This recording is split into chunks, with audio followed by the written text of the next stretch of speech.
Hata di debata di bagasan minggu Pentakosta Nakarjoloong Tarsura Doi siang buku sada Korin di 12 ayat 7 Rodi ayat 10 sada. Sada Korin di 12 ayat 7 Rodi ayat 10 sada. Las masih kasoring mahita malinang lo menjahasa mulai hamimas siang ayat 7 soalnya madidok nadisi dibaheni upabotohon matuhamu dan tarbahen halak nama katai mahite-hite tot dini debata magurai Yesus jalan holan mahite-hite tot di porbadia do tarbuat Yesus Tuhan ragam do parasi rohaoni alai sada do tondi ragam do ulau di huria alai sada do Tuhan ragam do hagogoon alai sada do debata nama hosa di bagasan sasudenai alai lahu manupak do di basa-basahon jala di patardahon tot di itu gano aituna sadaon nilai hondo mahite-hite tondi hata habis muhon alai tuna sadaan hata parbinotoan mahite-hite tondi nasa sadai tuna asing muse haporsiau di bagasan tot di nasa sadai tuna asing gua sopa malukon di bagasan tot di nasa sadai tuna asing gogo patupahon halongangan tuna asing panurirangon tuna asing namananda ragam ditondi tuna asing muse makatahon di hata nilaban tuna asing pajojorhon pat hata ani alai saluhut nai di patu-patu di nasa sadai ai asing-asing be di sagimoni tuganu guru lomoni rohana ulat ido sahatna mariti mahita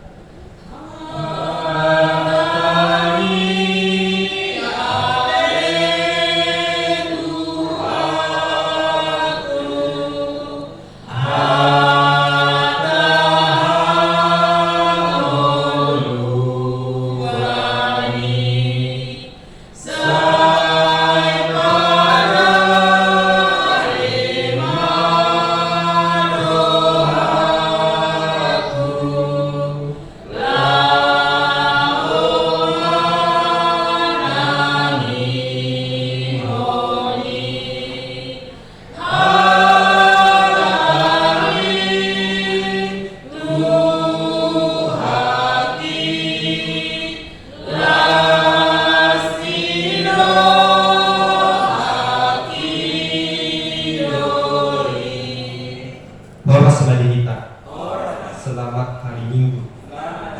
Kemudian diperhatikan dengan golongan di bagasan Tuhan dan Yesus Kristus Sadario Amirang. Kita merayakan Minggu Pentakosta. Jalan Minggu Pentakosta ini nama lapatan doi parmingutan hari hasasawa itu di Borbadia mana hari tercurahnya Roh Kudus atau hari ke-50 ditikimati kuat Yesus pasilang mulai mengulu dari patuluhur pataridahu dirina mengulang akar ulang aturan so atau bermegijal jala ditikinak ke Tuhan itu bermegijal dari 40 dari 50-on Tuhan mencurahkan rohnya itu Roh Kudus. Tepat pada saat ini kita merayakan itu hari Pentakosta.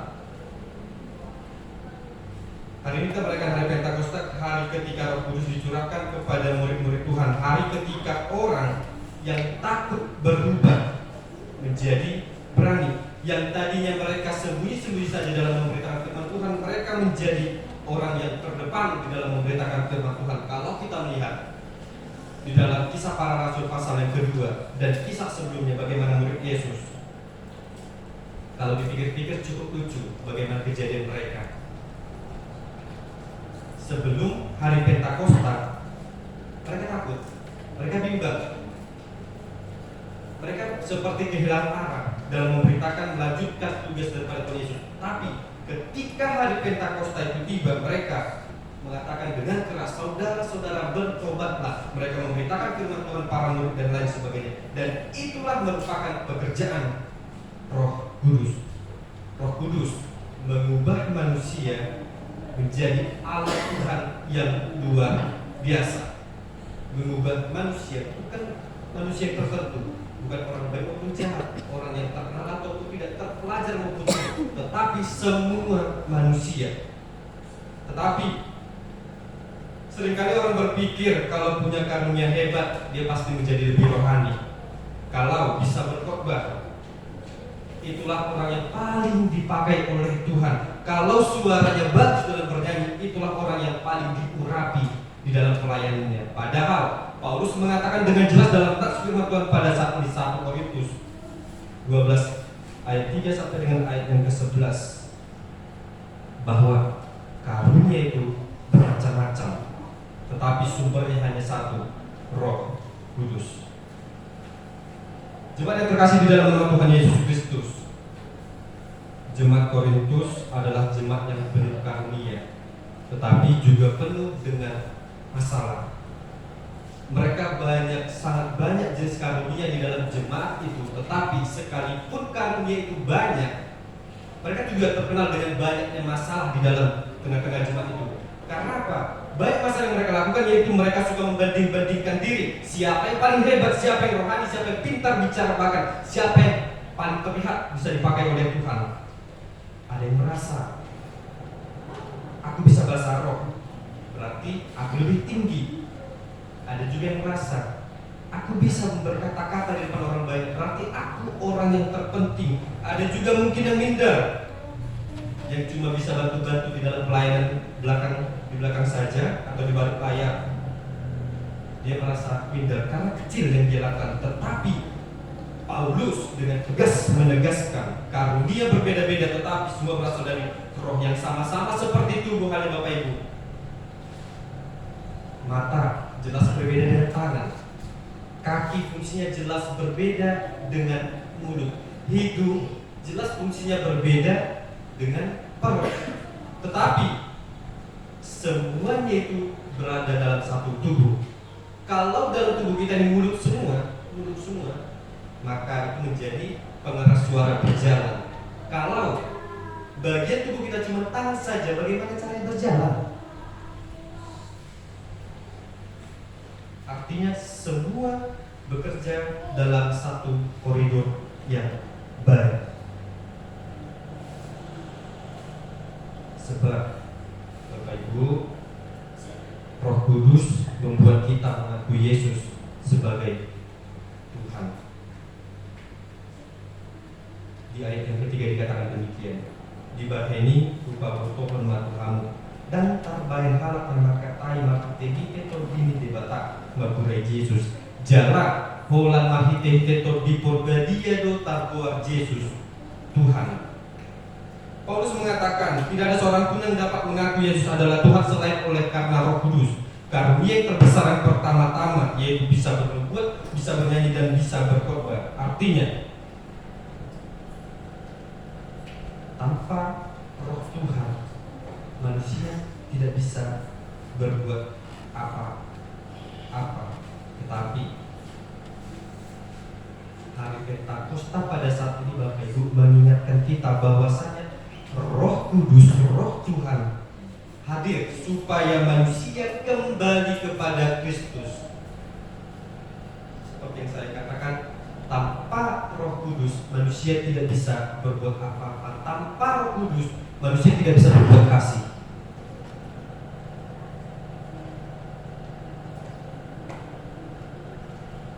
Karena seperti ada satu ilustrasi Bapak Ibu, kadang ada orang merasa dirinya lebih rohani karena dia aktif di pelayanan.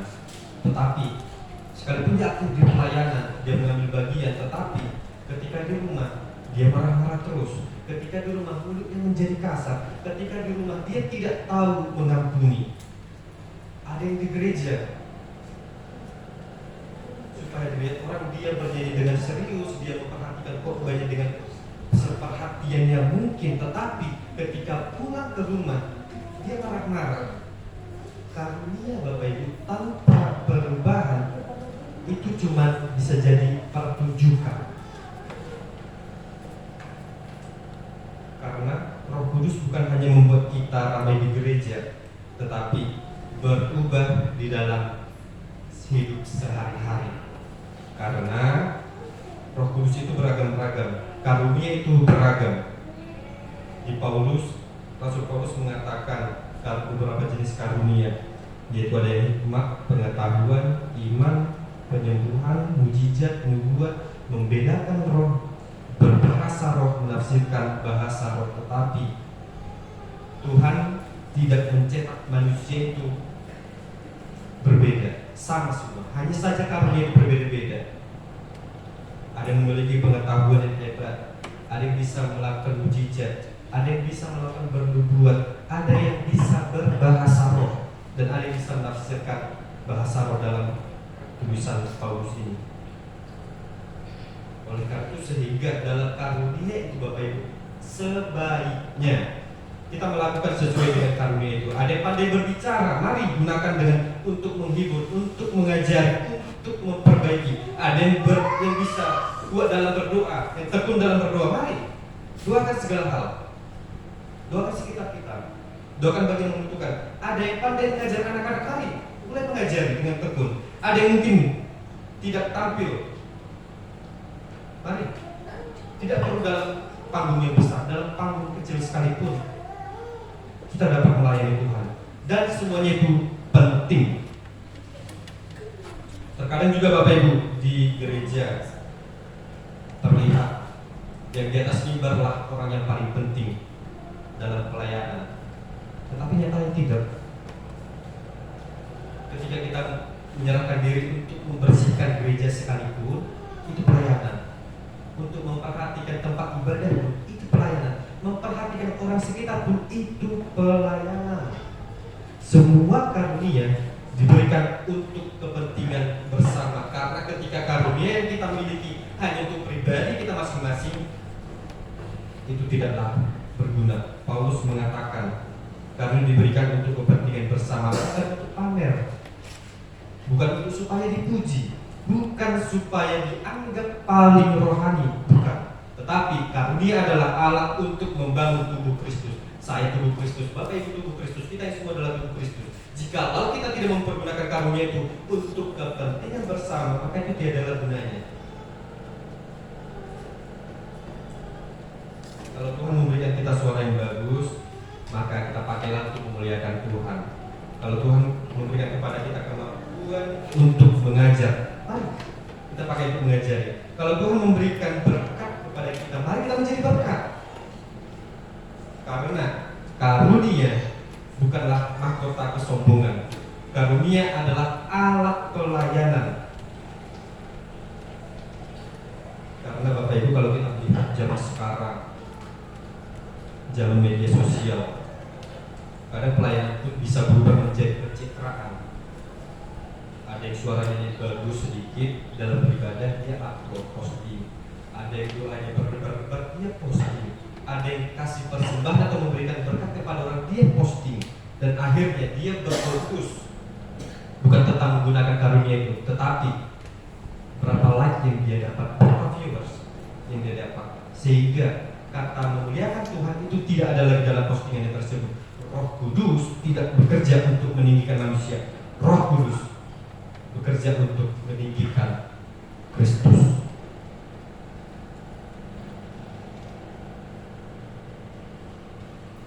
Sebab Bapak Ibu, satu roh mempersatukan semua perbedaan. Di ayat 11 dikatakan demikian. Alai salunai dipatu-paton dinasasadei ai asing-asing pi disagimoni tugan guru lomoni rohanya. Inilah indahnya gereja Tuhan Bapak Ibu. Inilah indahnya gereja Tuhan. Walau kita beda usia, walau kita beda karakter, walau kita beda kemampuan, walau kita beda tugas pelayanan, tetapi kita satu. Kita satu Roh Kudus yang bekerja di dalam kita semua. Pentakosta bukan sekedar hari peristiwa bahasa roh. Pentakosta bukan sekedar hari turunnya Roh Kudus, tapi Pentakosta adalah hari yang penting, peristiwa persatuan dalam Roh Kudus. Mari kita bayangkan dalam istilah satu pesta Batak. Sangat banyak jenis-jenis alat musik Batak, ada yang tagadi, suling, hasapi, gondang, dan lain sebagainya. Bunyinya berbeda-beda, tetapi Bapak Ibu, kalau hanya tagading saja yang dimainkan, kurang sedap pesta itu. Kalau hanya suling saja, kurang.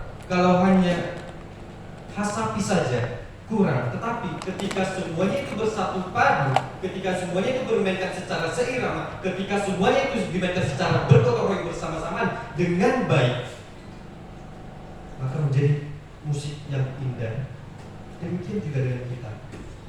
Karunia hikmat, pengetahuan, bernubuat, bahasa roh, menolong orang, bernyanyi dan lain sebagainya. Ketika kita satu padu, semua akan menjadi indah di dalam gereja Tuhan. Tetapi jikalau karunia itu menjadikan alat untuk kesombongan, maka itu bukanlah pekerjaan Roh Kudus. Itu adalah pekerjaan diri kita manusia sendiri yang telah dikuasai oleh roh jahat.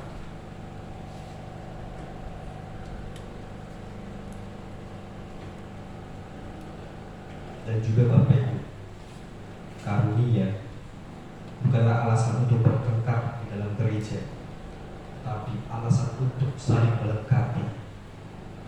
Ketika ada orang yang kurang pandai dalam mengajar, orang yang pandai dalam mengajar bisa melengkapi. Ketika ada orang yang kurang pandai dalam bernyanyi, yang bisa bernyanyi bisa melengkapi. Itulah guna daripada Roh Kudus, untuk mempersatukan. Yang sedang berduka cita dihibur, bukan justru menjadi minyak di dalam api yang kecil. Oleh karena itu Bapak Ibu, hari Pentakosta mengingatkan kita bahwasanya Roh Kudus membuat kita semakin percaya kepada Yesus. Hari Pentakosta mengingatkan kita Roh Kudus memberikan karunia yang berbeda-beda. Hari Pentakosta mengingatkan kepada kita semua karunia dipakai untuk melayani. Hari Pentakosta diingatkan bagi kita semua yang ada pada kita berasal dari Roh yang sama. Jangan minder karena karunia yang kecil. Jangan sombong kalau karunia yang terlihat besar. Karena yang paling penting bukan seberapa hebat, tetapi apakah Roh Kudus bekerja melalui hidup kita. Sebab itu Bapak Ibu, mari kita bertanya pada diri kita masing-masing, apa karunia Tuhan berikan kepada kita? Sudahkah karunia itu kita pakai dengan baik? Dan apakah hidup kita memuliakan nama Tuhan? Karena biarlah melalui hari Pentakosta pada saat ini kita berkata bahwasanya Tuhan, pakailah hidupku dengan karunia yang Engkau berikan untuk membangun jemaat dan memuliakan nama Tuhan dimanapun kami berada. Amin. Mari kita bernyanyi.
Jangan biarkan itu menjadi alat bagi kami untuk menyombongkan diri. Jangan biarkan bagi kami itu menjadi alat untuk pertengkaran. Jangan biarkan bagi kami supaya itu menjadi alat untuk mementingkan diri kami sendiri. Karena Tuhan, ketika Kau mencurahkan Roh Kudus-Mu, itu adalah untuk mempersatukan umat-Mu, yaitu kami manusia.